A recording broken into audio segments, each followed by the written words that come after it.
今天晚上呢，是我们 IvyCompass 的 feature。IvyCompass 呢，中文名字叫指南针那么我非常高兴作为指南针的一员来跟大家做这样的一个分享和连接。那我们的机构呢是一个boutique的一个升学机构，那我们是致力于将北美口碑最好的前藤校招生官，还有一些独立的升学顾问，像今天晚上的 NML 就是一个独立的升学顾问，他在升学方面有了很多年的经验。那除了这些升学顾问以后，我们还搭建一个生态系统。这个生态系统包括孩子们可能在艺术方面，在这个二方面，或者在科创方面，或者在物理方面、化学方面，总之孩子们有一些非常特殊的一些 talent 的情况下面，我们都会为孩子们去准备一些。这些导师资源的连接，这些导师都是经过我们精心挑选，都是工作很认真负责的。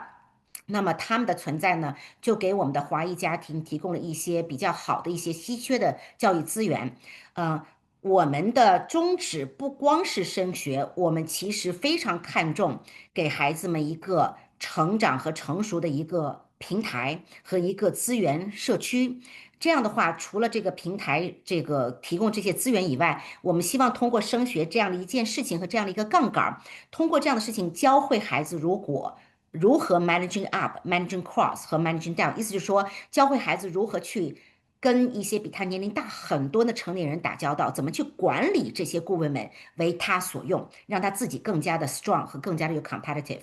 所以我们的这个机构跟其他机构的价值观还有点不太一样。我们不仅仅是说把孩子送到一个所谓他们的 dream school，我们是通过这样一件事情让孩子整体的提升。如果他整体的提升也整体的成熟了，那自然这些比较比较挑战的学校也就会为他们打开，因为他们 ready 了。好，那我们 IvyCompass 的特色呢？第一，我们是一个精品的一个机构，所以我们每年是控制服务于学生的数量的，我们不是无限制的这个所谓做大的一个机构啊，每年我们只做一定数量的学生。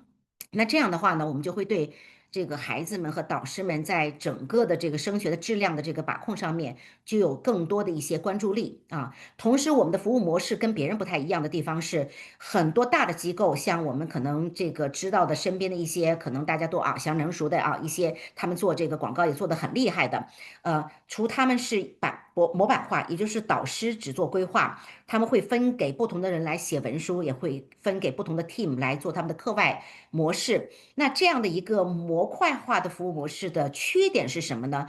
就是之间可能会有一些交流沟通的一些断层，同时也造成指导老师可能跟这个写文书的老师不太能够这么深刻的去了解一个孩子的过程。那我们的导师是陪伴式的，一旦你跟我们9年级签进来、10年级签进来，还是11年级签进来，我们这位导师是连贯式的，从头到尾。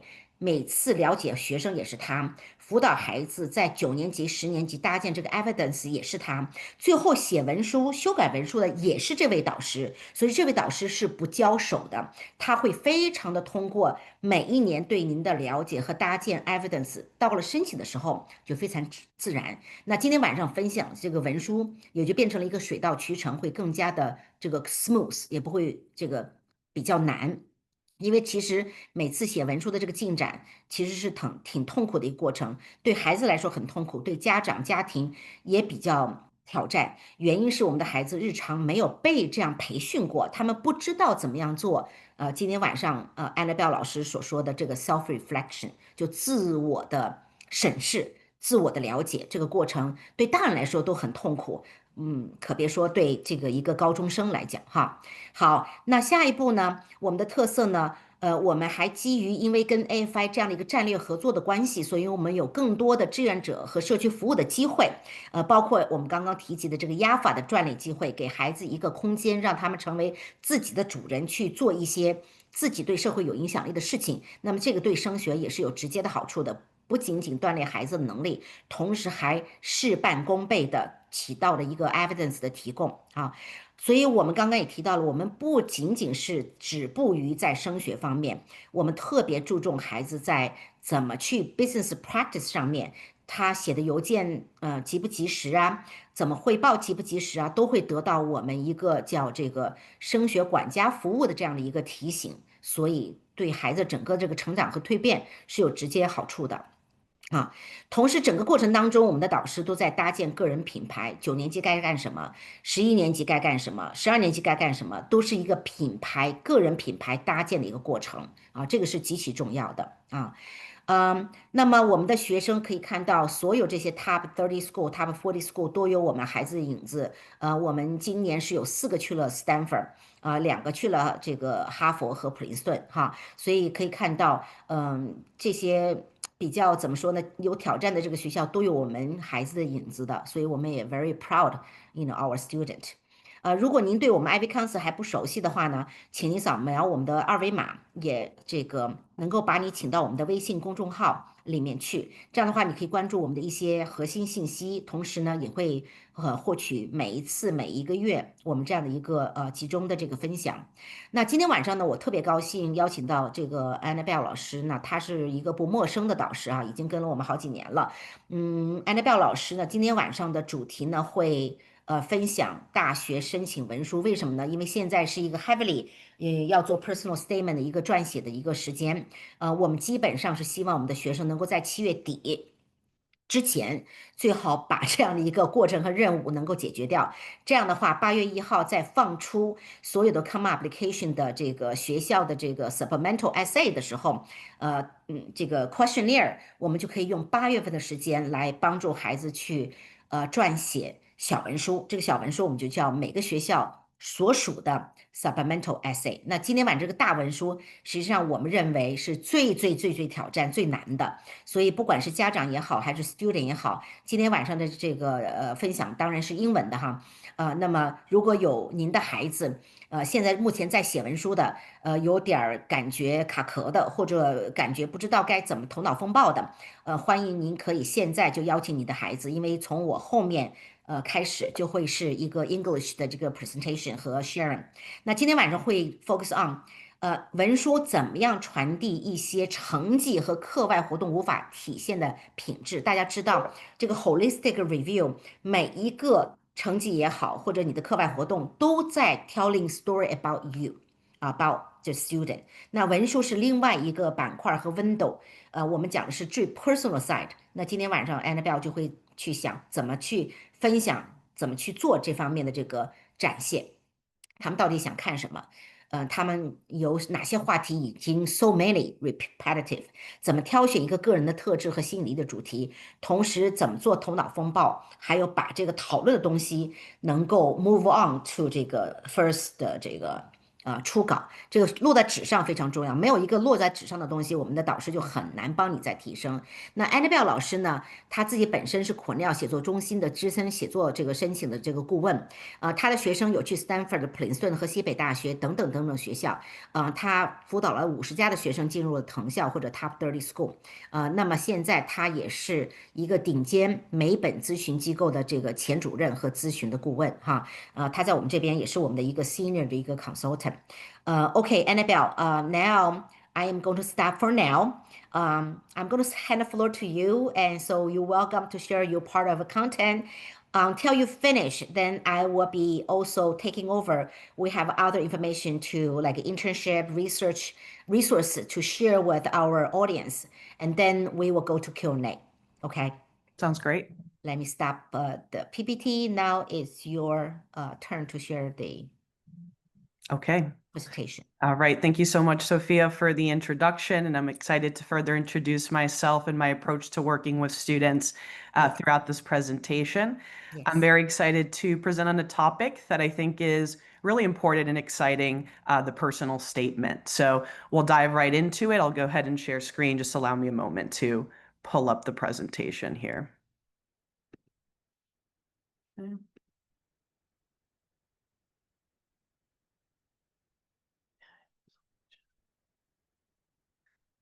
Okay, so can everyone see my screen?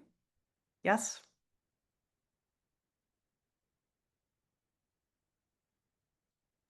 Not yet. Not yet? Okay, let me Try see again. here. Troubleshoot once more. Okay. Yep. Now just put on slideshow. Right, just 1 second here. Yep. Take your time. Cool. All All right. set.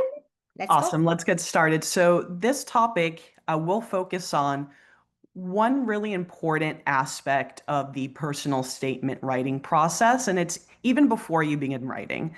So this is the brainstorming process, and it's really key to uncovering important content, experiences, interests that the student has that will ultimately form this college application story that we're piecing together, and that counselor like myself can really help students identify through their writing process. So I'll go ahead and first start by introducing myself a bit more. So throughout my career, I've guided students to write hundreds of college essays and academic material for their college admissions process. And this journey began at my amazing alma mater, Cornell University, where I worked at the Cornell Writing Center, serving as a senior writing consultant and application specialist. So there received extensive training in the essay writing process. So since then, I've worked with students one-on-one to counsel them, as early on as ninth grade. But I'm sure we also have some families who might have a rising senior, and I know how important this topic must be to you as well. My students, 95% of my students have earned admission to one or more of their top 5 colleges. And I do help my students also think about which colleges and universities might be a best fit for them. And actually through this brainstorming process, I get to learn a lot about the student themselves, both academic and personal interests. And that can even help us inform some schools as well. So this personal statement process touches upon different aspects of a student's application. But again, for the purposes of this webinar, we'll really take a closer look at the significance of the brainstorming process. Before we dive in, I think it's important to introduce what a college narrative is and why it's so important for admission to U.S. colleges and universities. So if an application were just based on grades, test scores, and academic honors, the college admissions process here in the US would be rather straightforward. But colleges take a more nuanced understanding of what type of candidate would really contribute in valuable ways to their campus community. So they're eager to learn about a student's interests, values, qualities, skills, and how that will make a unique and positive contribution to their upcoming class of students. So, you can think of each student as a unique contribution to that class of to that upcoming class. And so getting to learn more about experiences that are unique to them, interests that they've cultivated, qualities, skills that they possess, can help the admissions committee really build an interesting cohort and a diverse cohort of students for the incoming class. And understanding where the applicant falls in that cohort is an important part of the pieces that a counselor can help to identify and where a student can really focus on as far as a topic for their essay. In addition, self-awareness, passion, and intellectual curiosity are all important aspects in developing that college application narrative. And we'll see how that sort of manifests in the personal statement itself. So what is the purpose of a personal statement? So as I mentioned, that college application narrative combines different components of the application itself, but I really view that personal statement as the centerpiece of that narrative. So it really kind of combines all these aspects into one cohesive essay or story that the student is telling to these admissions committees. Here are some core components of the personal statement. The brainstorming process will be used, of course, to identify a topic or a number of potential topics that can really hold that essay together, a main idea that guides the content along, key experiences that relate to that topic, values, which are the foundation of any good personal statement, and of course, moments of insight and self-reflection, where a student can point to things that they've, really learned, come to appreciate, really lessons that the student has taken away from formative experiences they've had throughout high school and throughout their lives. Importantly, what the personal statement is not, it is not a resume or simply kind of a regurgitation of certain accomplishments with the approach of simply impressing a reader. Of course, this personal statement is meant to be an impressive piece of writing, but it's important to understand how to approach that because it's with that framework that will allow a personal statement to really showcase a student's personality, their voice. So just taking, some pieces of experiences on a resume might certainly be relevant to a personal statement, but it's important to identify that topic, that main idea that holds all that information together in a way that tells a compelling story. One really important piece that, is super important to keep in mind is this is not an essay you can write in one go. The personal statement is probably the most intensive, time-intensive piece of a student's college application. It goes through many pieces of development, several drafts, in order to finally get to that phase where, the essay is deemed final. So if there's family in the audience that have a rising senior, they should have already started or should start now as soon as possible on the personal statement. And of course, working with an expert counselor such as myself, I can help the student, guide them along the brainstorming process and identify a topic that can help them really tell their unique story. But importantly, it's an essay that's quite time intensive. It's also an extensive writing process itself. So be sure, to prepare and understand the right approach to writing a personal statement. Brainstorming is a great tool for self-reflection. So a student must be able to engage in self-reflection exercises to really have that substantial content for their personal statement. So the first step before you begin writing is to brainstorm. This is really important. Sometimes, I work with a student who might be starting this process as a rising 12th grader, and they might have kind of a general idea, okay, maybe I can write about this topic, but they really haven't started with a foundational brainstorming process to uncover different kinds of experiences or a diverse set of content that could potentially make up the essay, the personal statement, but even add color to the rest of their college application. So a strong personal statement topic should allow you to showcase different sides of who you are. So we want to learn about different things that a student can bring to the table through the personal statement. So it is an essay that really reveals a lot about who the student is, both academically and personally. With proper guidance, and this goes back to kind of just thinking a topic off the top of your head, but students can avoid cliches with the proper guidance and going through this brainstorming process and instead present themselves as a thoughtful, introspective candidate to U.S. colleges and universities. So that ability to self-reflect, have self-awareness, we can actually use writing as a tool to accomplish that, which I think is a really fun part of this process. And my approach to working with students, the very first thing I do is get to know them, really taking the time to ask questions, understand their personality, what they care about, what their hobbies are. So this allows me to really build an awesome connection with the student, set a strong foundation for our advising process, and then draw that out through how we approach the different aspects of their application. So that interpersonal relationship counselor has with the student, we can even use writing as a tool to build that and to really uncover valuable material. There is a method to this process. And so the brainstorming what I always start with is a values exercise. So values are always associated with the experiences and the examples that you present within a college application. So just a glimpse of what this looks like. I'll present a student with a list of 50 plus values. I set a timer for a couple minutes, have them choose their top 10 values, then set another timer, identify their top 5 until we narrow it down to their most important values. So this often allows us to begin and spark that self-reflection conversation by associating that value with experiences the student has had and why they're important, why these values are important to the student.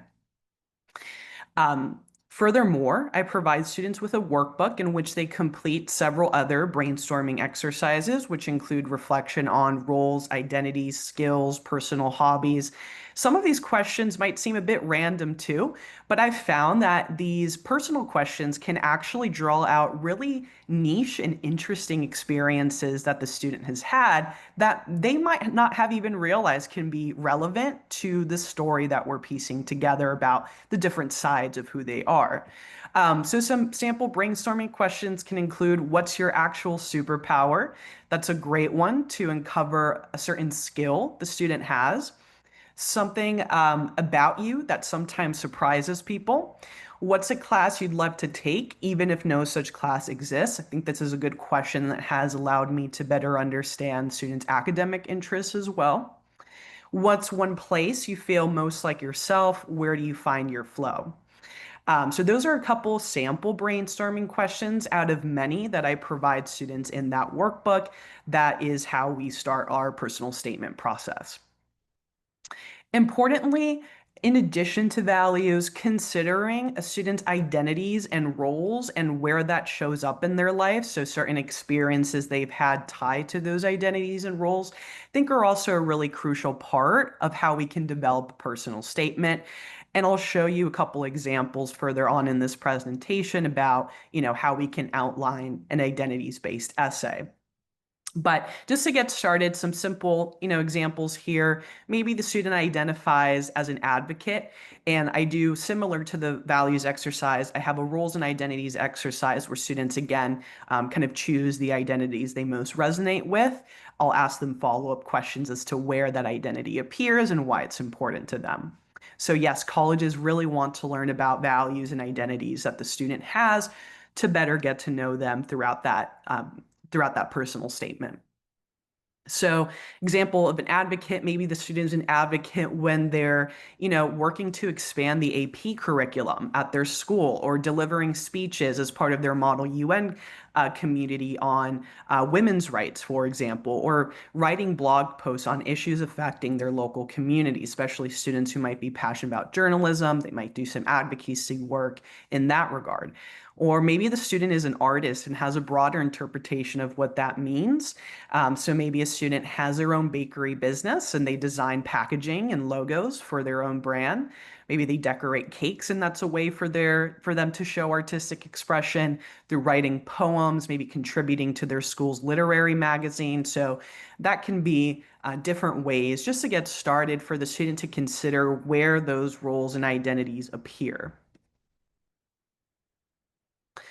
Importantly, when we have this brainstorming content laid out, the next phase is to identify connections between the experiences, the values, the identities that the student has presented. So as a counselor, that content for me are the pieces of a larger puzzle that I'm looking to put together through those responses that the student has provided me. So that content showcasing a student's interests, values, qualities, and skills ultimately need to be connected to a theme or a topic that holds it all together into one cohesive essay. So again, that brainstorming process provides the pieces which help build and complete the puzzle or bigger picture, which is that essay.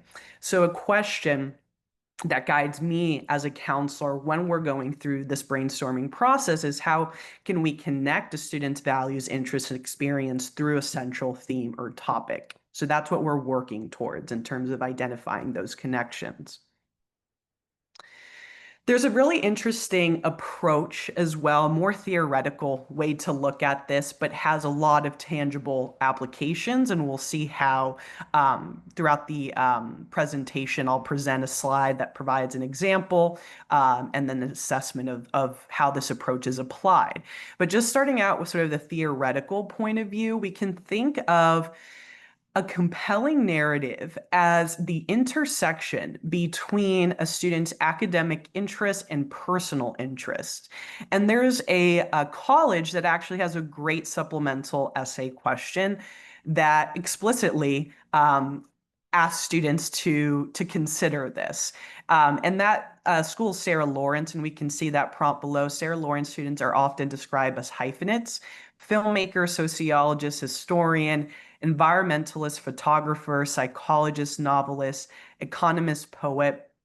In 200 to 550 words, tell us about seemingly disparate interests you've brought together or hope to bring together at Sarah Lawrence. So this is a way for students to really present themselves in different kind of dimensions and both think of ways to build a unique narrative by examining or having a counselor help them kind of understand where their seemingly disparate interests, as Sarah Lawrence puts it, actually can intersect.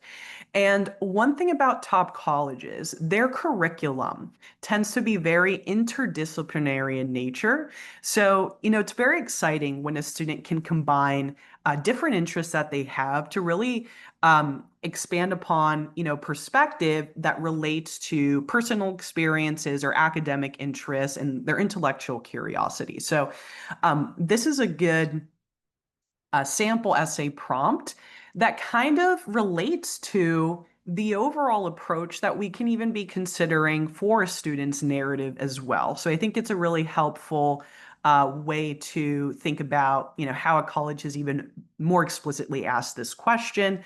And this is kind of what I'm looking for when the student provides me the content and the responses to this brainstorming exercise. Where's the intersection of these interests and how can we build a really unique narrative around that? So choosing a topic. This is the next phase of the brainstorming process. So we're looking to assess a topic that pieces together that application story. The goal ultimately is to write an essay that stands out by revealing a story that's both uniquely personal and delivers thoughtful insights on the significance of the student's formative experiences. So that topic, it's not meant to be limiting, but rather multifaceted. So you want to choose a topic that, again, will allow you to talk about different experiences, but connect that through a topic that is relevant to that. By the end of the brainstorming process, students should actually have more than one topic to consider. It's always good to have something in your back pocket, just in case, for whatever reason, that first topic that you chose isn't just working out. But in any case, you should have a couple options to consider. And then, of course, with guidance of a counselor, we can kind of discern which topic would allow the student to best tell their story. Importantly, when choosing a topic, it's important to consider some cliches and common pitfalls that admissions officers see too often. Here are some examples of common essay topics. Now, keep in mind, there is no such thing as a topic you can't write about, right? Everything's kind of on the table, but it's important to be aware of common essay topics that lots of students kind of initially point to because maybe they spend the most time doing that at school as part of like an extracurricular activity. So this includes sports injuries. The sports injury essay is quite common and often doesn't allow students to talk about themselves in the most multidimensional way. So that's one thing to note with these cliche topics. Debate's another one: summer camp, mission trip, tutoring ban, honor societies. Again, it's not that you can't write about these topics. It's just going to be harder to stand out. You can certainly, if you can write an awesome debate essay that shows different sides of who you are, that's something we can consider. But we're looking at, topics that are a little bit more in common and can allow students to talk about a variety of different aspects about, who they are, their interests, passions, values, qualities, and skills. Let's take another example. So why I want to be a doctor. Lots of students are expressing interest in, let's say, medicine or other, career fields like engineering throughout the scope of their college application. That can often also be a common essay topic, but can be a unique essay if approached with interesting and uncommon connections. I often tell students, take a moment to actually brainstorm the cliche version of your essay so that you stay away from that, right? So let's take the, I want to be a doctor example because I enjoy helping others and I'm hardworking, responsible, and dedicated. But what if we can actually associate this topic with more uncommon values? So think of things like humility, patience, decisiveness, efficiency, equity. All of these are really valuable skills that a doctor, can use in their practice and would certainly make for a far more interesting read than the, aforementioned values that were listed. So I like to just take a moment to look at a doctor essay that actually does this effectively and actually is one of my favorite personal statements. So I'm just going to exit the presentation for one moment so we can turn to that sample essay. Okay. So you all should be seeing the Google Doc.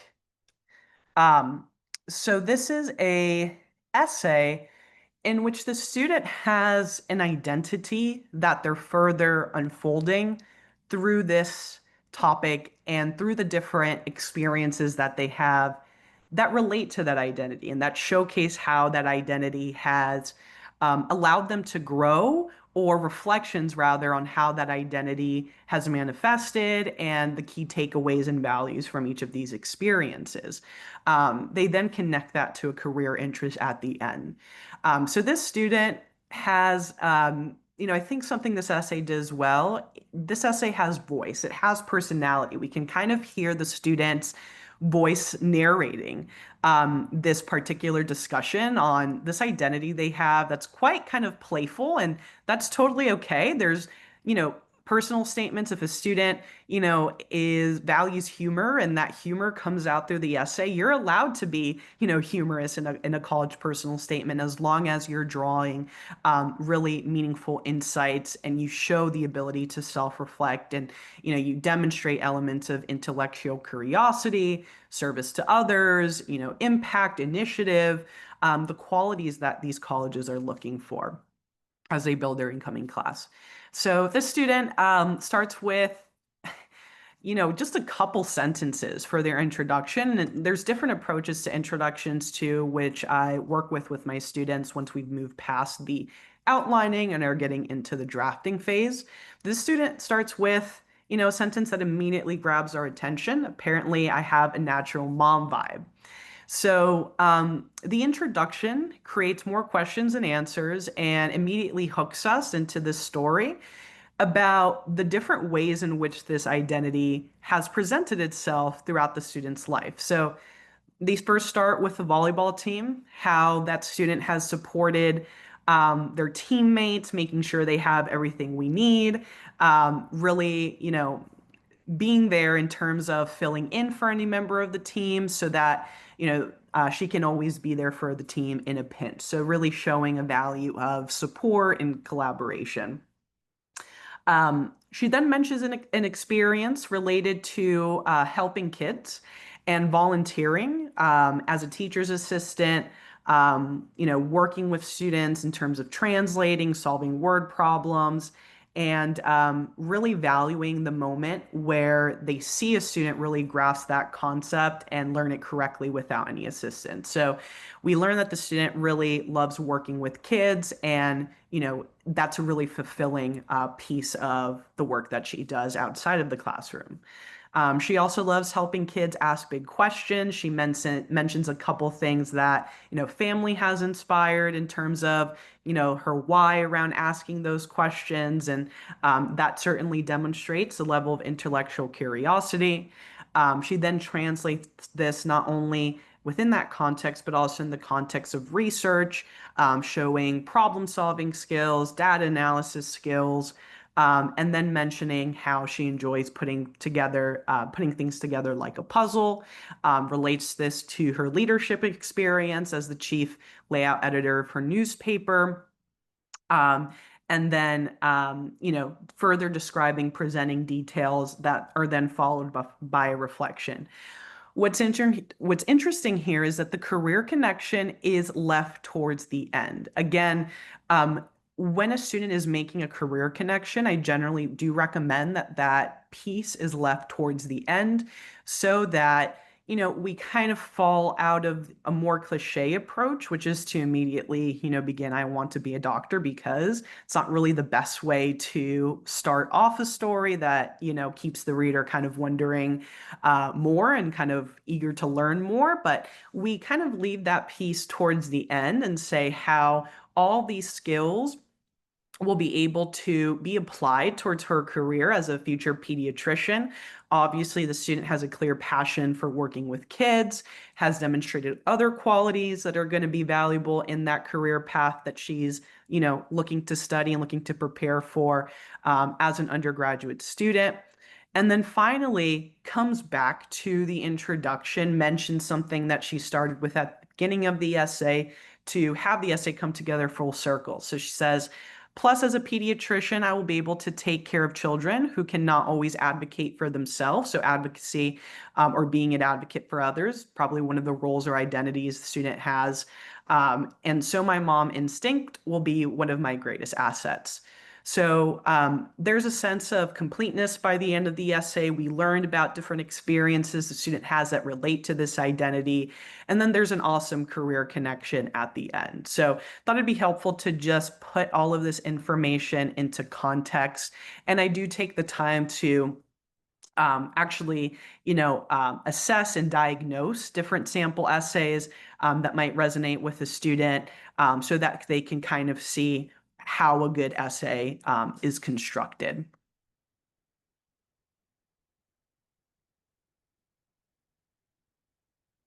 So going back to the presentation, once a student and counselor have worked to identify a topic, you might be asking, okay, well, what's next? I have maybe, one or two potential personal statement topics that I think could work. How can I sort of test that and move now from this idea or topic to an actual personal statement draft? So before you even start writing that draft, I know it's tempting to just, start writing and, pouring out all the ideas that come to mind. But outlining is really important so that you have some sort of structure to follow, something to also refer back to in case you're writing and kind of get lost in that process. So start with a simple outline that identifies key examples and experiences that relate to your topic, and come up with a few details that help illustrate those examples. Then consider which values you can connect and potential insights you can draw from them. The insights piece does take a couple drafts in order to get that student kind of in that groove of self-reflection. And so this is often where the drafting phase becomes a little bit more, really kind of revising until we get to that really meaningful insight. But you just want to start with a couple values, experiences that relate to the topic, and I'll show you an example of what that looks like. So here's an example outline that, the topic, let's say that we identify, is my identity as an explorer. So that can mean a variety of different things, and the student can, has the freedom to define that and think about the term of what an explorer means in different kinds of ways. So let's say the student is an explorer kind of in an intellectual way, and that manifests through their interests in philosophy. So that student might have an interest specifically within ethics and philosophy. So exploring ethical questions through the lens of ancient philosophy and implementing perspectives into ethical leadership. So let's say this student has a leadership role at, school organization or outside of school.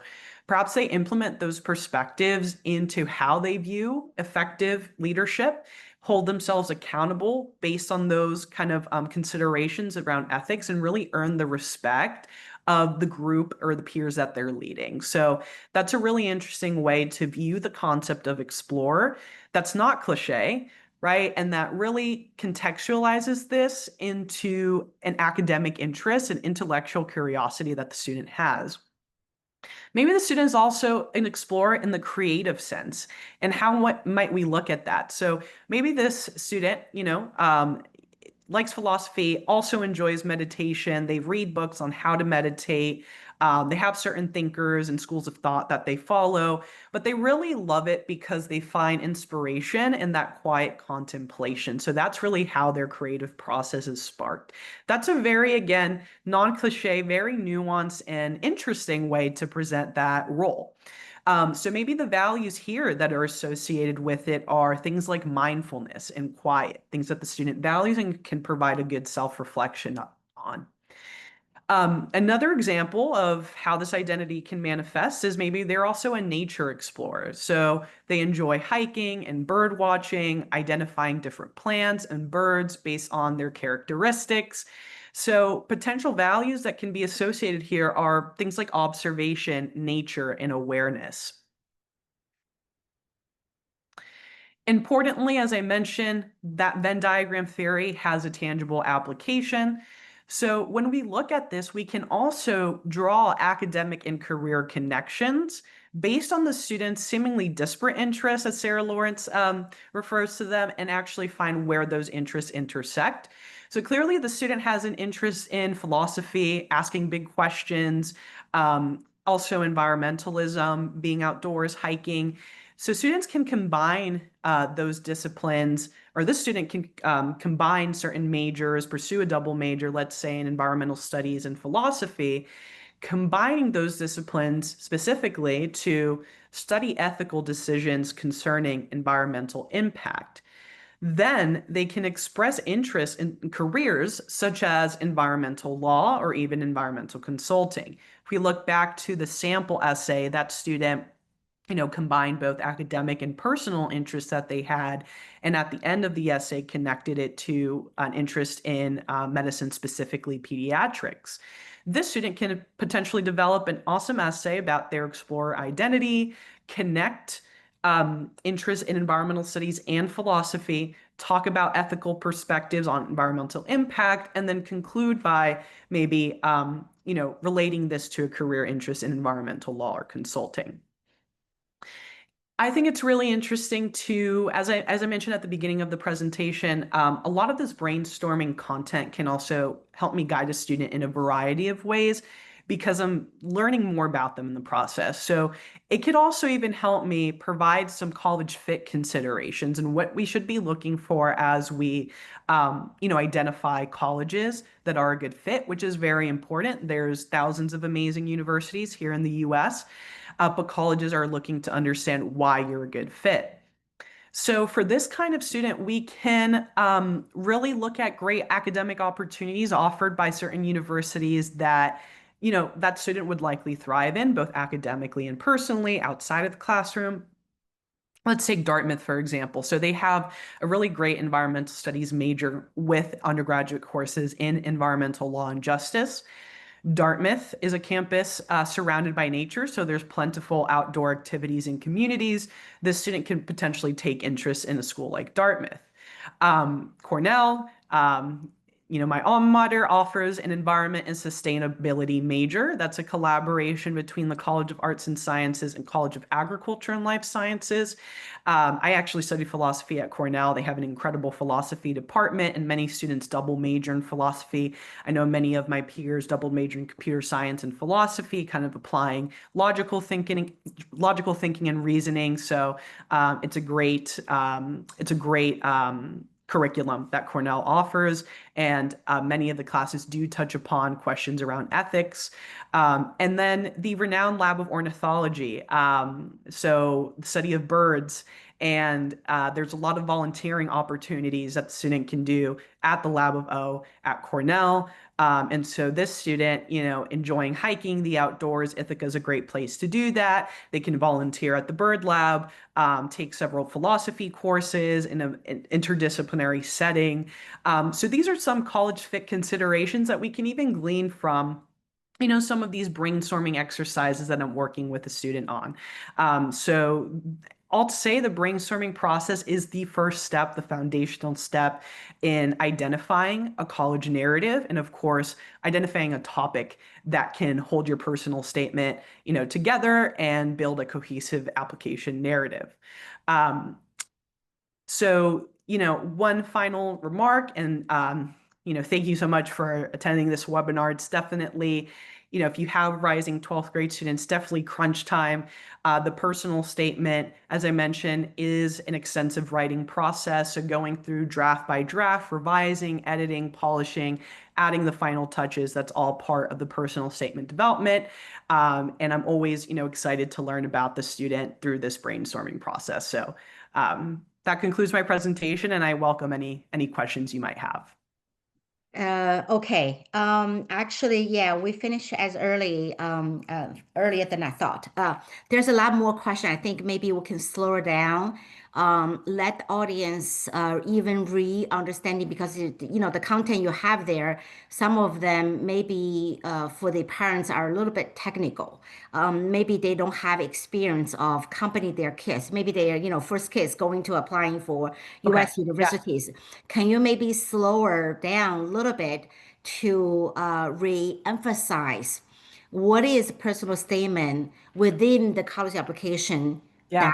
content, what is the role of personal statement? Why all the colleges want the student to write a personal statement? What's the purpose? Definitely. So, as I mentioned at the beginning of my presentation, I view that personal statement as the centerpiece of that narrative. So it's really beyond just grades, SAT scores and academic honors. If it was that, it'd be a pretty straightforward process. But US colleges actually do want to learn about how a student's passions have really come to life and how they've engaged with that, because they're really looking to build a meaningful and very intentional class of upcoming students that each contribute something to that community that they're looking to build. So this is often really what brings an application to life and makes it stand out. And it's a very important piece of the application. And often, what really holds that narrative together, and allows the committee to really get to know the student beyond, just what's on a transcript. Yeah, so let me repeat that is for the family and parents and student to understand what is that role plays. Again, Mm-hmm. you GPA tells you and other people or the committee how capable that student perform the academic right side of the realm. And then you have a ACT or ACT plays a role of compared to because each school GPA is different calculation. Some are looser, some are stricter. So it's very hard. Sometimes the committee have to recalculating each school by area of region, how they calculating the GPA. And so you also have a supplemental essay pretty much for tailored for each school, serve the function of, why you apply for a particular prospective major in our colleges. And then that personal statement is one of the window really for other people, never met you. And I don't know who's Annabelle. So maybe, by you give a presentation, almost like the student writing a personal statement is give a short presentation to that person sitting, never met. Who am I? Who am I person? What's interest I have? How do you can regard me? What kind of character do I have? What kind of strengths do I have? How might I play a role in your future college's community? Am I right if I'm Yeah, some? absolutely. Absolutely. So all those strengths, interests, qualities, skills that a student has, you can't really learn that from just a transcript or even the activities list. So that's why building a story to highlight those aspects of the student's candidacy, that's really the function of the personal statement, and why it's kind of, taken on this kind of infamous role in the application, is because it's a quite challenging piece of writing to accomplish, requires a lot of drafting, revising, editing to finally get it to where it needs to be. I sometimes tell my students, don't think your first draft has to be perfect. Actually, a lot of the times, good writing starts with bad writing. It's messy. You're kind of piecing together a variety of different thoughts and ideas you have.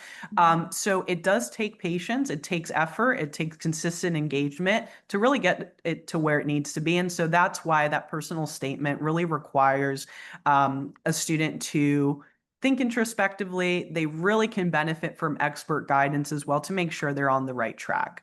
Yeah, totally, totally.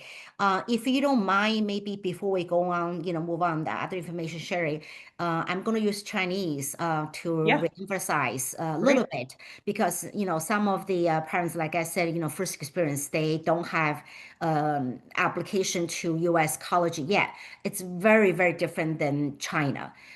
So for them, it's a very different concept. Sure. I can experience every single year with you and also along with IvyCompass other consultant, I feel the most difficult piece of the application execution is personal statement. I would Remember, agree I with that. remember, Yes. Yeah. yeah, I remember you call me. It's like, oh my goodness, the student just don't put anything on their first draft.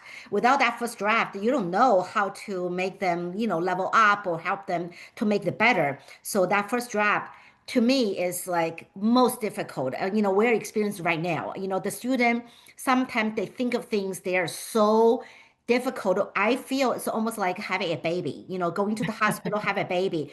They just cannot, stay in there, keep crunching themselves. But the idea they feel is important. But when we hear it, just don't make us excited. Don't make us, setting Mhm. up and wanted to listen more. It's very difficult for a young, kid, still kid, a young adult in high school age. Even difficult for, I'm sure, for some adults too, because we don't do that all the time. Mhm. Mhm. Okay, quickly，Absolutely. 我用中文稍微因为我一定是要想把这个 concept 要讲清楚一点，就是家长可能您真的是不了解，因为可能很多我们的家长从中国，就是来申请研究生的啊，我常常跟家长在聊天的过程当中都发现，我们的 experience 通常是集中在申请研究生以后才到来美国，所以我们没有申请大学的这样的一个体验。申请大学是真的是全世界最难的一个过程，因为美国的大学它不是仅仅看我们的成绩，所以这个 concept 对于我们很多华裔家庭来讲，其实还是挺难去comprehensive 去理解的，因为我们自己没有这样的体验，所以我们也没有这样的这个经历，去带领我们的。家长没有这样的经历去带我们的这个学生和家里的小孩子去走过这个过程，特别是因为我们华裔的家庭，我们的经历是我们平常在家里头很少去做这样的一个exercise，我们也很少带领我们的孩子去经常的去讨论这样的话题，所以造成我们的孩子没有这方面的体验和经历，去 really 用这样的一个。精力去深挖自己，他这个 personal statement 是一个非常奇怪的一个写作方式，他既要叙述去写一些我们孩子经历的故事，从而有点像提供这个 evidence，同时我们还要有一点点像从这一面墙要跨到另外一面墙，什么意思呢？就美国这个 society 非常愿意看到你通过一个什么样的事情，通过一个什么样的经历，你做了一件什么样的一个事情，那个小孩子从左变化到右之间的一个蜕变。这个蜕变有一点点像深挖自省的一个过程，所以有的时候那个孩子就不太知道用哪个点，生活当中发生了很多事情，有的很小，他又想不到，他总想要憋一个大的，要憋一个所谓的要宏观的、特别有意义的、特别 significant 的一个转变。所以在这样的一个情况下面，我们的小孩子的这种cross 的 process very very difficult. They always thinking they're looking for something really big, have to be saving the world or going to be a hero. Not that. Sometimes looking Mm. for a tiny little things. As long as you're able to tell other side of people, when you go through that, you are one opinion, then you become another opinion. 你原来是怎么想的，后来又是怎么想的？你从这边一个人变成了另外一个 better person，那这种转变，对一个这个高中生来讲是挺难的。所以很多家长您不知道，就是催着孩子写，他们有的时候憋的原因是因为他们不知道怎么去。用一个点来阐述一个人的变化，所以我用中文来再强调一下。有的时候可能如果您没有这样的体验的话，那个孩子如果 stuck，如果难产了，真的有的时候需要一些外人的这个介入和一个比较有经验的导师来带领他们走过这样的一个 exercise，也许能够帮助他们更加 smooth 一点。如果7月份你不把这个时间花在把这个 personal statement tackle on 把它解决掉的话，那这个拖就会拖到有的时候我们9月份就有很多家长来 emergency 找我们说，哎呀，孩子写不出来怎么办？那我们就非常紧张的要去赶紧连接一个合适的导师带孩子，那个时候家里就会有点鸡飞狗跳，所以我想早一点的重视这个问题，早一点的能够问一下询问一下家里的孩子需不需要这样的帮助，然后早一点的连接我们不同的导师，我们等一会儿会讲那个像 Annabelle 就会有一个 last minute 的这样的一个 package，专门给到我们一些可能会遇到一个 difficulty。executing 的这样的学生啊，等一会儿 I will introduce Annabelle's package like that. So 很多这个家长lots of people on the group asking us, do we have a recording? Because they're thinking maybe the presentation you have, their kids might not be available tonight. Some are away from the summer camp, some not home tonight. So I just want to let you know, you have two ways of getting recording. One way, if you're in IvyCompass or A5's WeChat group, we will be about a couple days or 1 week, we will be editing our recording tonight. Then will be shared at our WeChat group. So you will have opportunity to take a look at that channel resource to share with your kids for them to listen into. Maybe, one sentence or one of the prompt will help them to thinking aha moment for them to go back to write about. Another way of looking the recording is going to our website. All our website will be hosting past presentation from all different kind of type of the consultant. Annabelle's past the recording will be on there along with some of the other consultant as well. So if you wanted to go finding your particular topic, you can go on our website. It will be hosting there. You can go find it as well. So both channel, WeChat and also our website. Okay. And also let everybody know we have a multiple different kind of type of service providing besides, Annabelle, you don't believe it. Now we signing multiple fourth grader into our system now. Fourth grader, fifth grader, we have parents coming to us because they hear what those top universities looking for. They're thinking they wanted to almost like end the goal to backwards to let their kids knowing what they're supposed to do in the 5th grade, 6th grade, 7th grade, and 8th grade. So when they get into high school, they will be all prepared to show their academic interest. Maybe early on, when they engage a consultant like you, they will have a clear, more direction to set. Either I know you're coaching somebody with the sports management, maybe they will have a physics interest, maybe they have a chemistry interest, maybe they have finance and the economic interest. That way they can be early on under your guidance to building their evidence even more early on, to have a more sufficient stuff to show the future colleges, how much they being explored different interests and then how much evidence they've been building, including research like that. And manufacturer Lumineer already rolling out a early on for younger junior student for 7th grade and 8th grade. So they will have simpler method to guide the student in the 7th and 8th grade for them to do more of the research.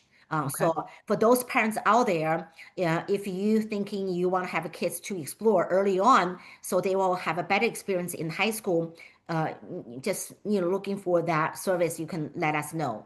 We are about planning a presentation on their service like that.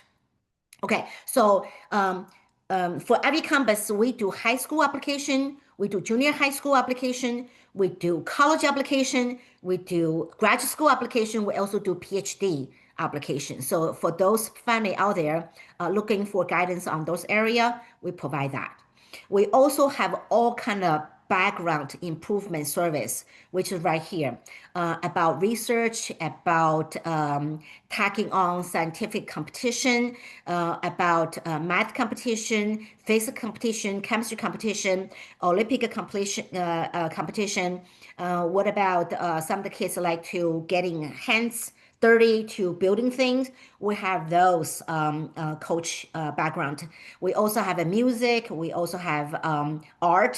We also have a leadership. We also have a volunteer in the United Nations. We have a multiple resource to providing for our student to getting their hands dirty to show the other side of the future colleges. They really be not just handling schoolwork, they're able to handling outside schoolwork. For SAT, AP, IB, all those coaching we also have available for AP, class as well. For those economic and for those, top 5 of investment competition for UPenn, all those resources we also have VisWise, able to providing those resources to those people. You can see in the photos, one of the Uncle Ray is very good of training, our team to be competition in those areas as well. Okay. Okay. So I just mentioned a lot of research. Those are research. You can see the basic research is $3,190 for 12 weeks experience. And we also have a higher level. If you wanted to publish, then it's $6,450 to publish your kids' research. We also have a PhD. We also have resource for the professor, and also internship program. All fields, you name it.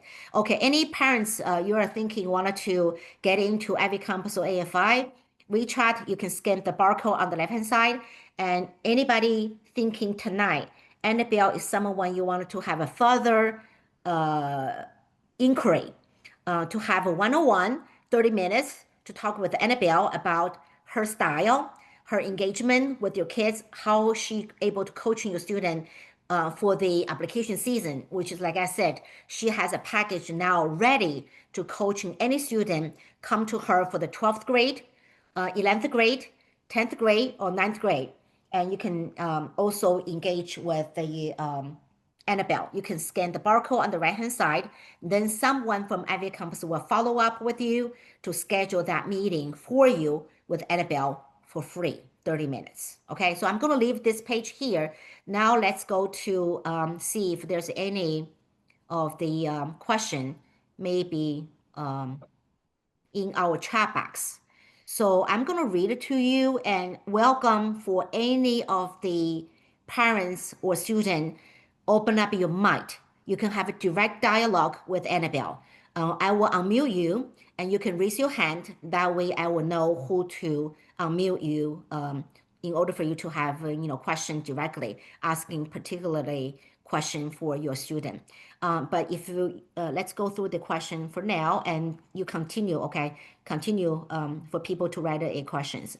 Okay, from Jason, the question is, if a student wants to apply as an engineer major, is it mandatory or beneficial to write about something engineer related or engineer quality, critical thinking, curiosity, problem solving, or is writing about something non-STEM?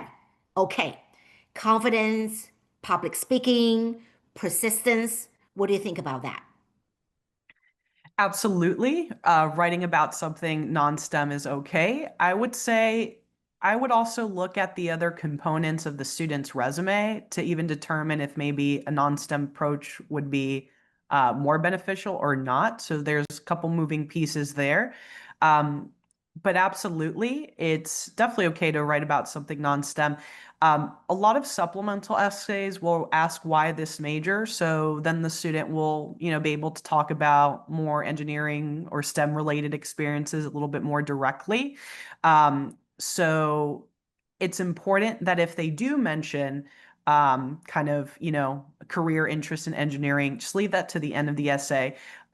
I saw a couple questions asking about the career connection. I just want to clarify that that piece is not a requirement of the personal statement. It's just one way to approach it, especially the ending out of many. Many students don't do a career connection at the end. So it's just one example that I wanted to highlight of, how a student can develop a story about an identity and later connect it to a career. But Jason, I do like the list of values that you highlighted because that's often where we start in the brainstorming process, and those values should come through um, with an effective topic that guides that story along. Excellent. Okay. I like that answer. Okay. Next one, the question is, can you give a Mm. timeline? What is ideal timeline when to finish what? And Ah, brainstorming all that stuff. You mentioned multiple draft. What's the right. average turnaround? How many students? Like how many draft? So to show parents how difficult that process is. I will say it's probably lengthier than you expect. It does vary depending on the student and various factors there, their writing ability, their level of commitment to the process. But I, as a counselor, really do my best to hold students to next clear and actionable next steps so that by the next time we meet, they already come prepared with revised material of that personal statement. So um, it is a process that requires multiple drafts. And, if you do have a 12th grade student, Common App officially opens next week. So my goal is actually to have the student by the beginning of August start wrapping up that personal statement. So the students who have worked with me in 11th grade, we actually get started. We start talking about the personal statement throughout 11th grade, and then we begin brainstorming, doing the topic selection right at the beginning of the spring semester. So you can kind of see more extensive timeline there. Obviously, if a student is coming now in 12th grade, we'll work on, a much tighter timeline, but just following that proven method of how to get from, an idea to a draft and then something final. Okay, great. I also want to add on because besides Annabelle's experience, I also like on the other fans of looking in multiple consultant working on different timeline. Like a Demi start working almost like January and February all the way, little by little all the way until now. So all his students much early on, almost like all on time, like in July. John starting in April, May, June. So all his students not finished yet. Right now, still working on it, and some students just thinking about brainstorming. You can see very different timelines. They wanted to finish in July, end of July. I also majority of the consultant like you wanted to finish wrap up in early August. And let me tell you, we still every year see students struggling until September. And Yep. even for ED1 is November 1st. We still see students struggling in October. We hmm still are. Not big percentage, but there's always one or two students just very struggling. For each consultant, everybody has like one or two students very struggling on their team. So the timeline just add on. Besides what Annabelle give to you, the timeline, I'm giving you multiple different students with a different consultant.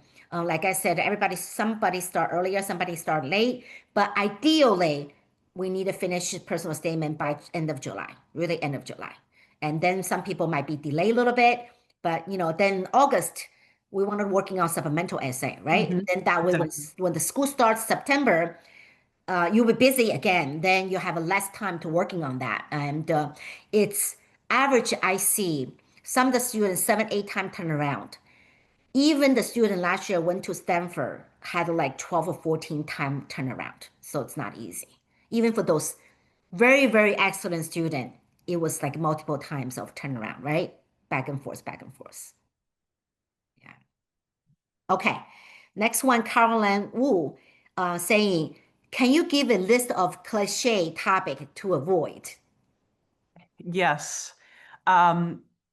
So sports injuries is the first one that comes to mind. I um, have interviewed countless students who kind of gravitate towards this topic, and I can understand why, right? It's definitely a very impactful and pivotal, very consequential event to go through. But we also have to be strategic, right? We have to think about what's going to best tell your story, show the different sides of who you are, what you value, what's important to you, your intellectual curiosity, your leadership, right? And so, most of the time, the sports injury topic is not going to be effective in accomplishing the goal of a personal statement. There are also pretty common extracurricular activities that many students participate in. Things like debate, tutoring, being a camp counselor, for example.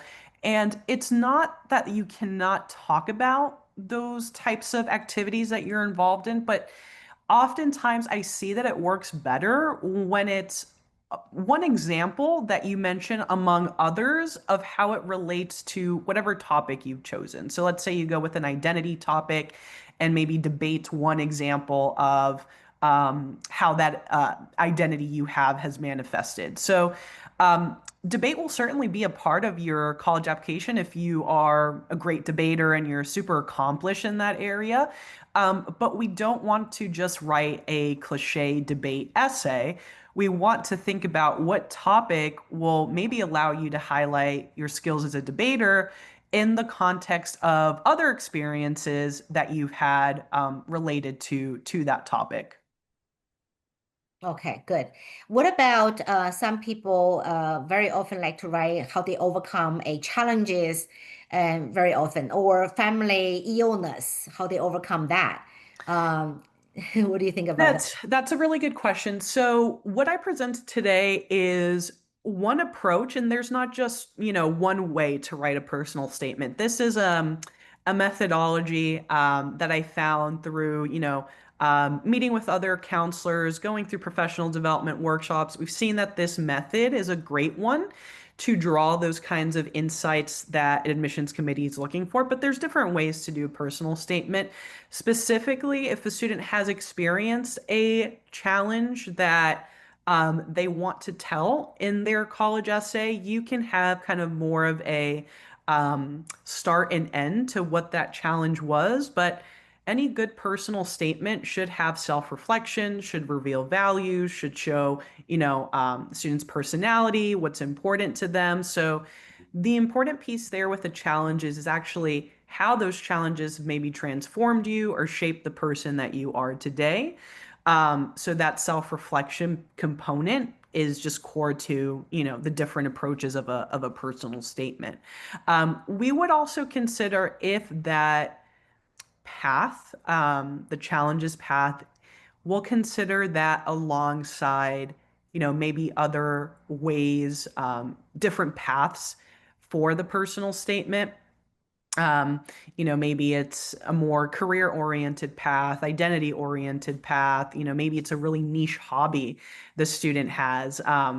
There is, one essay that, student that comes to mind that the student had a really niche hobby that, maybe it's something like glass blowing, right? Not a lot of students do that. If the student has a super niche interest like that, I'm sure that would make for a really good, potential topic or experience within that essay, right? Because that's certainly very interesting and uncommon, right? So it's something we can consider alongside other potential topics. That's why it's important to have a couple and work with a counselor that, has seen several personal statements, know what's effective, can help you determine which path is best for you. Okay, excellent. Okay, thank you. Next one is Allison asking, as Annabelle said, some supplemental essay we will ask about academic interest. I read in the book that your personal statement shouldn't talk about things that supplemental will cover since you don't want to repeat information. So would it be waste words in your personal statement to talk about academic interest?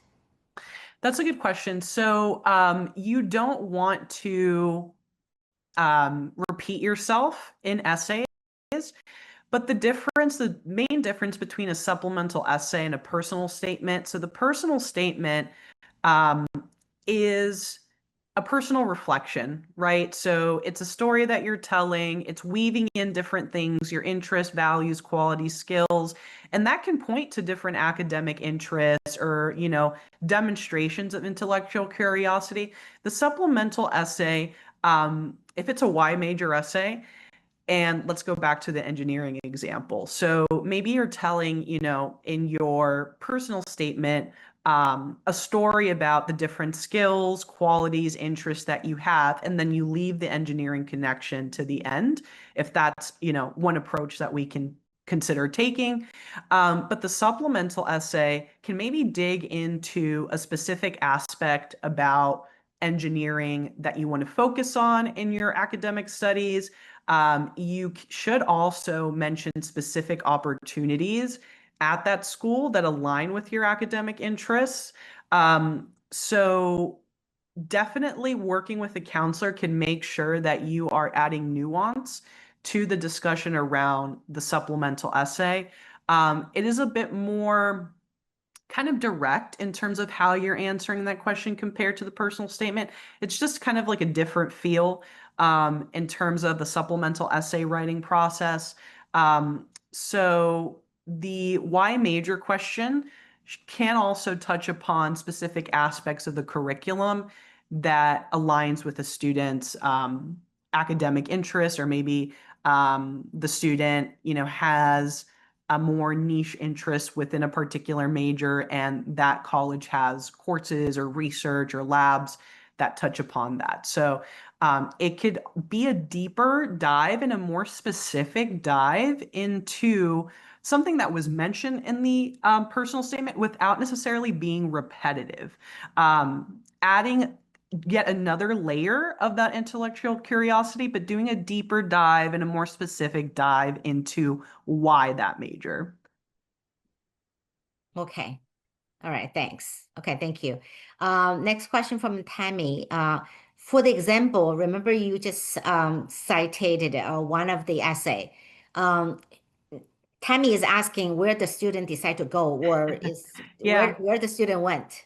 So this essay I got from a professional development workshop with counselors, other college admissions counselors, and I don't necessarily know where that student went to college, but I often share this personal statement because I think it just provides um, a good foundational essay that you can kind of break down into its core components and really assess and diagnose in a way, that a student can kind of comprehend, okay, take this concept of being a doctor, why I want to be a doctor, but actually developing a story around that makes for an interesting read.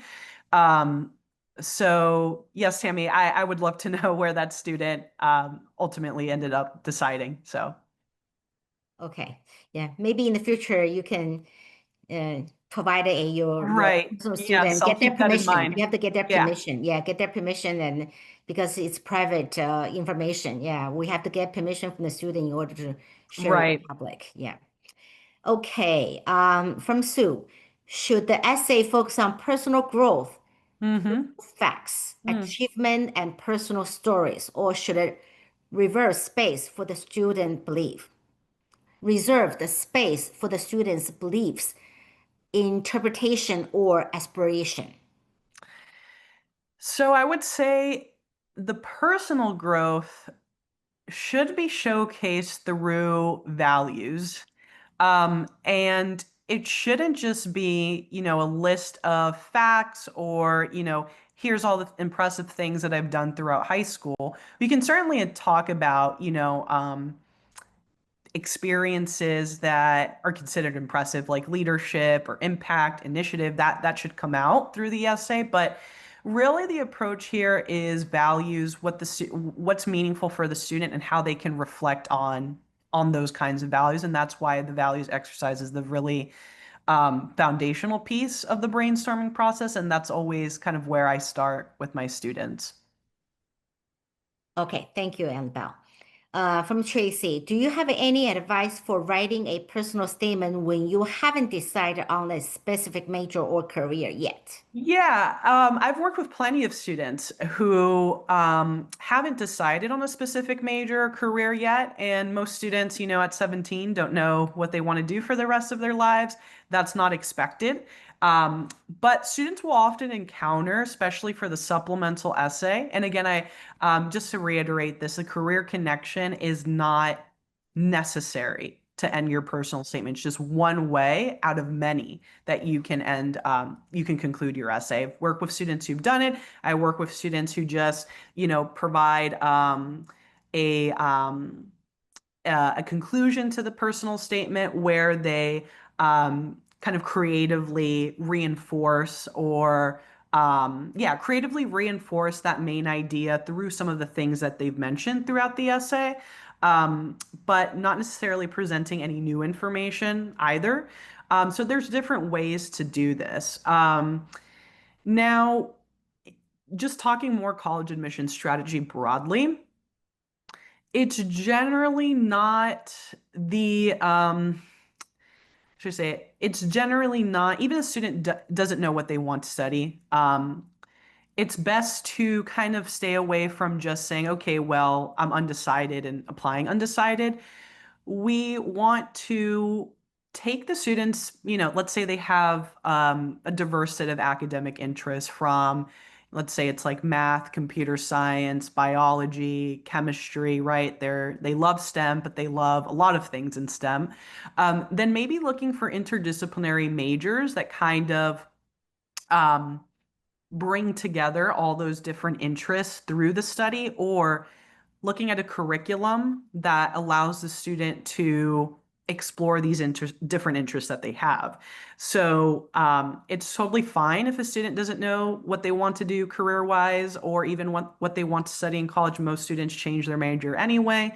But we do want to set a strategy for how we can align just, the students' academic interests they cultivated through high school with certain majors that encompass those interests, and then relating experiences that they've had to why that school is a good fit or why they want to pursue that major. So um, I go through a process of getting to learn the student, recommending a couple majors so that they know what's out there, and they can see, okay, I can kind of see myself pursuing this kind of field of study, or I think the courses within that major, would sort of pique my interest, or maybe just the way the student thinks. So the student is kind of, ask deep questions. They have this kind of philosophical brain. Then it might, be interesting to point to disciplines that the student can exercise that kind of frame of thinking. So those are some considerations around the major and the career. Okay. All right. Thank you. From Angelina, what can a lower classman Hmm. do to prepare to write their personal statement throughout high school once they have determined their passion and interest? Yeah, I think a good early exercise to do is keep a journal. Um, so if there have been certain moments, let's say you're a leader of the club and there's been a certain moment or just skills that you find yourself exercising pretty consistently. Keep a journal so that you can come back to those experiences when it's finally time to write the personal statement. And also kind of self-reflect on certain values that you've begun to cultivate throughout those experiences that you've had, as a lower classman. So that's a really good question. And the student, sometimes when something happens in ninth, 10th grade, maybe you forget along the way. So just keep a track record, keep an updated resume, keep a journal. But most importantly, try to engage in that process of self-reflection early by really looking at the so what or the why behind why you're doing the things that you're doing. So I think a lot of students feel the pressure to just get involved in, million different things in high school, but really these admissions officers are looking for students who intentionally approach opportunities, who really see themselves growing from those types of engagements that they're a part of. So, it's not about having the most extensive resume for U.S. colleges and universities, but having an intentional type of academic and extracurricular development that speaks to the students' passions, interests, and what they value. Yeah, thank you. I just want to add it. I think Yeah. as IvyCompass, we've been thinking about over a year now to asking one of the consultant maybe hosting a workshop to really because how difficult the process, entire team, we are watching them and so painful. We're always thinking, what can we do? What can we do? What can we do to make student not just come to the 12th grade and starting feel so difficult to go through the process? Should we do things earlier? And so maybe one of the days when we're not too busy, we will invite one of the consultant to hosting that kind of workshop to help a student in the 9th grade, 10th grade, and 11th grade, write a personal statement, maybe two personal statement every single year. So when you get into the 12th grade, you don't feel so difficult. So we're still planning on that. So hopefully maybe one day we will doing something like that to help the student not so waiting for the last minute and then feel so difficult and challenging to go through the process. So, okay, hopefully we can do that one day. All right, next question from Jen. If the student have not yet found the career interest, how to choose the essay idea? Yeah, so I think we talked about this a bit. Totally fine if they haven't found a career interest, and the essay doesn't have to conclude that way either. The brainstorming process, my role as a counselor, the student provides me a variety of responses, pieces to the bigger puzzle we're putting together. So that content will help us determine a topic that can best weave that story and connect that story together. So it's, if that topic happens to have a career connection, great. If not, the point is to effectively address the so what behind the experiences you're discussing in the essay. Mm-hmm. Great, thank you. Okay, next question from a valid. Can you talk about how to combine music, sports into business application? So I like that you're asking this question, Violet, because it gets into more of where that student falls in the pool of applicants for a business school. Meaning, for example, is the student, I actually, the business school at Cornell asks a question and has a video online that's really touches upon what you've asked. They ask, what kind of business student are you? And that could actually be expanded to pretty much any major. What kind of biology student are you? What kind of engineering student are you? So where do you fall in this pool of applicants to this major or a school within our university? So identifying, okay, if it's business and my interest is in music or sports, that student can talk about if it's marketing or creative aspects that they enjoy and applications of that to areas within business like music and sports. Maybe it's sports management, entertainment management. So that helps the student, maybe they're a musician themselves or they're heavily involved in sports at school or outside of school. That would be a way to combine an academic interest with the personal interest. And then thinking about what kind of niche they are within the business applicant pool.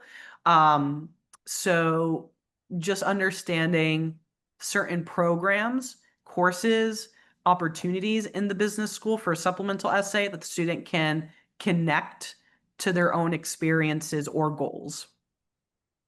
Great. Thank you. I think we answer all the questions from the audience. I just wanted to, last one is asking about price and all that. Different consultants have different price system. You can, what Joycelyn said, you can either scan the barcode on the left-hand side, which is someone will bring you to the WeChat group so we can have continued conversation. Or if you scan the barcode on the right hand side, then you can have somebody will follow up with you. We have a team speak Chinese， 就像我这样子的，在这个领域当中工作了很多很多年，会说中文，也会说英文，我们也很懂这个 consulting 的这个 application 的这个 process。这样的话，您如果英文不是特别熟悉的话，没有关系，我们其实是可以有工作人员，紧跟着这个学生一直就是只要孩子懂英文就 OK。至于每个导师的价格如何，您到时候告诉我们。可以自己选导师，是的。到时候就像您会跟我或者跟 Alison 或 Joycelyn，任何一个我们的工作人员联系。这样的话呢，你只要填这个表格，就会有人跟你联系。跟您联系的人是中英文都很好的。那我们就可以帮助你，比如说连接导师。只要孩子自己能够听懂英文的话，我们就会提前让您选择导师。是的，我们会建议给您，根据您的情况和学生孩子情况，我们最好的一个工作，我们公司 IvyCompass 就是我们做很多的 match 工作。我们听您学生的情况，听您的 preference，听您家长的这个兴趣和家长的这个要求和您的需求点是什么，我们来帮你匹配和推荐对您来说比较合适的导师。当然，最后决定哪位导师来工作，还是您自己做这个决定。但是我们可以推荐给您，哈，我们可以推荐1到2个不同的这个风格的导师。每个导师虽然都是很专业的，但是他们风格不一样。就是像 Annabelle 老师是比较patient，比较 like big sister，she's very much of like caring about your student and slower let them grow instead of some of the teacher, some of the coach may be a little bit more aggressive, maybe more talking fast like me. So different style fitting for different student, different family. 所以没有问题，是可以选导师的，好吗？你只要扫描一下右边的二维码，就会有人像我这样说中文的来跟您联系。这样的话呢，您就可以把您的需求告诉我们，我们来帮你匹配合适的导师。OK，好。Okay, thank you very much. We answer all the questions. Thank you very much for the time and sharing, Annabelle. As always, thank you for your insight and your professionalism. And thank you, Joycelyn, behind the scene to